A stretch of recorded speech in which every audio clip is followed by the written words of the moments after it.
Hello everyone, আমি স্নিগ্ধা নিয়ে আসলাম আরো একটা নতুন মিনি ব্লগ। মঙ্গলবার, আজ শেষ মঙ্গল চণ্ডীর পুজো ছিল, তাই বাড়ির সবাই মিলে পুজোতে বসলাম। পরই প্রসাদ খেয়ে নিলাম। তারপর বাবা দিয়ে গেল পনির, কারণ পনির আনতে ভুলে গেছিল, সেটাই নিয়ে আসলাম। সবাই এসেছিল, দিদি, বড় দিদি, অনেক, সবাই মিলে টুকটাক রান্না করছিল। সন্ধ্যাবেলার দিকে পনির তরকারি আর লুচি করছিল। এদের দুজনের মারামারি শুধু দেখো। লুচি বেলছিল আর দিদি ভাজছিল, আর ওই দিদি তো বাড়ি চলে গেছে। পরে ছাদে আসলাম, দেখো রজনীগন্ধা ফুলটা কত সুন্দর ফুটেছে। আমি আর অনেক ছাদে সন্ধ্যাবেলা টুকটাক খেলাম। পর পাশের বাড়ির একটা বোনও এসেছিল, ওর সাথে অনেকক্ষণ আড্ডা দিয়েছিলাম, কারণ মা আর ওই আন্টিটা হিসাব করছিল।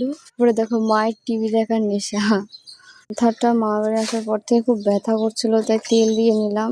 তেল দিলে না বেশি আরো চুল ওঠে, তাও কি করবো, দিয়ে নিলাম। সন্ধ্যাবেলার দিকে তো আর ক্লিপ নেই।